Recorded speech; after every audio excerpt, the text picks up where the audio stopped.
Well, today was supposed to be decision day for the central bank's monetary policy meeting, which was supposed to be the first for the Cardoso leadership, but this has been postponed without official clarification from the CBN. Let's find out the expected impact of this. Joining us now is Mr. Paul Alaje, senior economist, SPN Professionals, joining us from our Abuja studio. Great to have you on the show. Good morning. Good morning, and thank you so much for having me. Fantastic. So, this is the second time since Governor Laimi's Cardoso's nomination in September that the MPC meeting is being postponed. What is your take on this latest postponement? It's just a rate-setting meeting, I guess. Nothing serious, right? Well, I think Monetary Policy Committee meeting goes beyond just a usual meeting. It's a very important meeting. It was missed the first time on the leadership of Central Bank. Now it's also being postponed.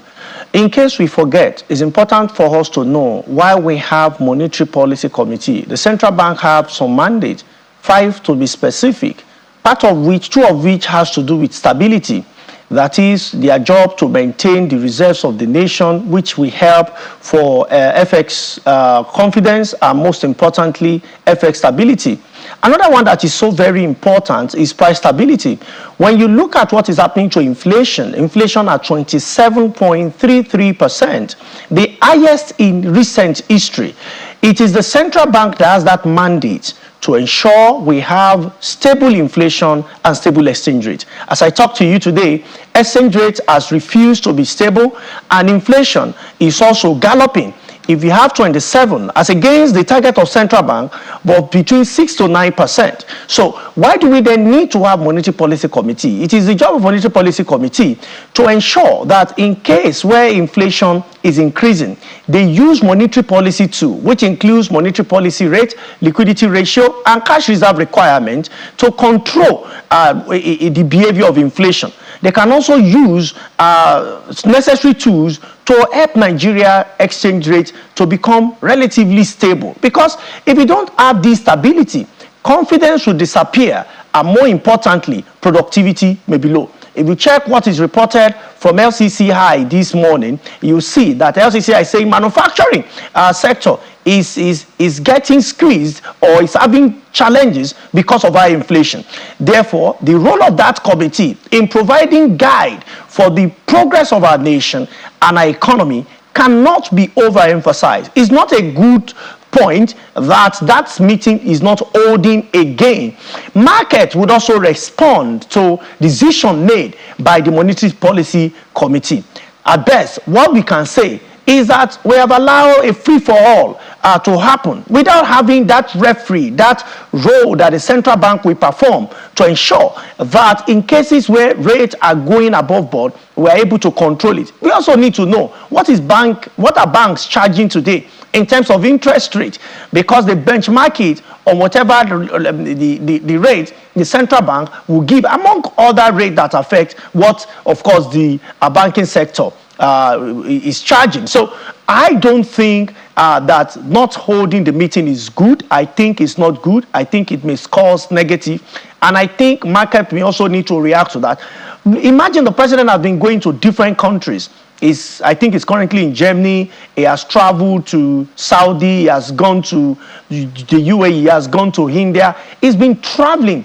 And if you check the summary of the trips of Mr. President, is to attract foreign investors to Nigeria. So you can say that fiscal, because the president, in a way, you may want to add him to fiscal authority. Now, how do you bring investment into Nigeria? When those that want to invest, we read report about our country to check what is our MPR saying, what is our liquidity ratio saying, how are we able to control inflation at 27.33%? What is the effort of those who have the mandate to bring stability in terms of pricing, which of course our Monetary Policy Committee play very significant position in making that happen.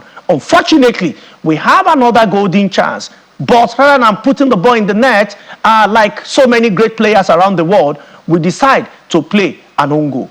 Right, and since we didn't have the meeting not holding at this point, I guess we can say we've held our holding rate at this point. But we've seen the CBN, talk about the recent moves they've made in the markets recently, and they said it's been yielding some, positive sentiment in the markets. Looking at the inflation number, not as hot as expected. What do you think? Well, inflation that is expected by central bank is 6 to 9%. Anything beyond 9% is worse. Double-digit inflation. And I'm not saying Nigeria is the only country experiencing that. No. That everybody is being beheaded does not mean our head should go away. Our job as monetary policy committee members or our job as monetary authorities is to ensure we do everything within our powers to control inflation. When you say the market is sending positive signals, we ask for most of the companies that have even declared profits. You have seen banking sector declaring profit. Convert the profit they made in dollar terms to what they made last year. You see that a number of them actually made losses. So we need to look at money in the real term, make provision for inflation in what we claim is made by some of these financial institutions and non-financial institutions. It is negative. We must understand that it's important for us to put together everything that will make this economy work. And one of those things remain having that monetary policy committee give us an overview of the economy. There are information that monetary policy committee members may have that is not available to the economy. What should we be doing? How should monetary authority be communicating with fiscal authority? Which sector should we be looking at in terms of investment? Who are those that must come to Nigeria to invest? What is the result? Are we now still giving ways and means to the executive the way that was done in the last dispensation?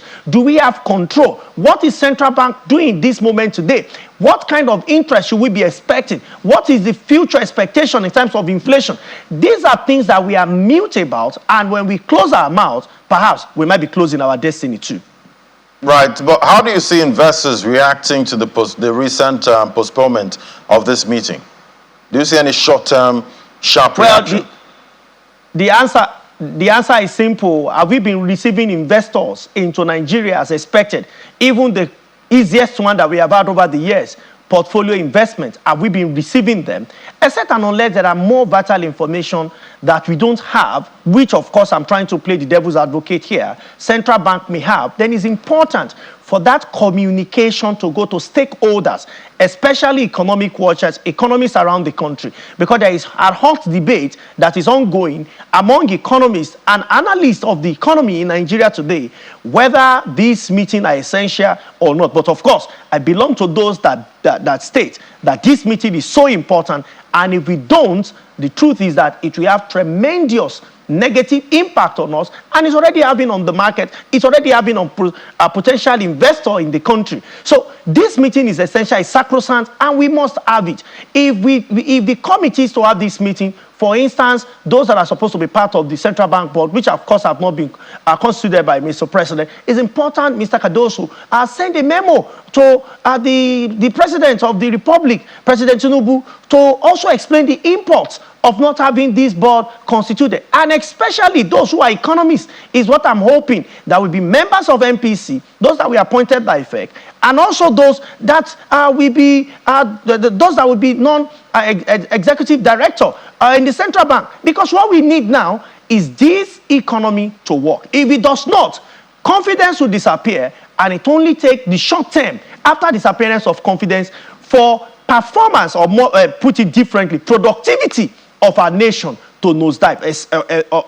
As of now, we're already projecting less than 3% GDP growth rate for Nigeria. Not that we don't want Nigeria to be productive, but we are saying that in the reality of economic performance, in the reality of inflation, sustaining double digits over 20% rate for a long time in recent history is important that we discuss, we constitute the committee, and we also allow that committee to meet. And I'm hopeful that the central bank governor, perhaps after this interview, among other ones, will reconsider and perhaps have that meeting before the end of the year. The president is expected to present his budget, and there are parameters that will be made, including inflation and so on and so forth. After perhaps the Senate has approved the medium-term expenditure framework, the question will be, who will be the person guiding our economy, especially from monetary angle, so that it does not fall into the dish of recession. It does not fall into the dish of backwardness, because if you don't have a guide, economy will be blind and it can go anywhere. That is why we have Monetary Policy Committee in place. Right. And I'm hoping that there will be a rethink of this unnecessary postponement of MPC by the central bank, and we're going to have at least a meeting of convergence where we discuss critical core economic conversation for the progress of our nation. All right, definitely hoping we get a clear date before the end of this year to have that meeting generally for the new leadership. But there's another issue right now trending. There's a lot of attention now on subnational spending. That's for states. Lagos State has been, trending recently on some of its public procurement from some unusual sums spent on, usual items, and definitely, if it's true, some of these procurements we're seeing. Tell us how this is going to impact the economy, going forward. What does this kind of spending tell us about where the states are heading and the country? Well, the truth is that today we are seeing a relatively improved Nigeria in terms of holding leaders accountable. Before now, all attention has been on federal government, but subnational must know that they play significant role in our economy. There are spendings that are worrisome to the citizens. If chief executive of state are convinced, it's important for them to engage the people. And I've seen credible platforms such as these. I've started asking questions so that citizens can have information. I've seen some of the items on the list for different states that particularly some of us are not convinced that those amounts of money should be there. But how do we criticize when at the federal level we have legislature in the wake of hunger, deprivation for Nigerians, all Nigerians, I beg your pardon. Now we have vehicles going for 168 million naira per legislature. If you now flip the table and go to the state, what we have even seen is over 400 million on a vehicle. Can we discuss how many number of toilets that can provide? Because when you look at real poverty, it is people who don't have access to toilets, people who don't have access to water.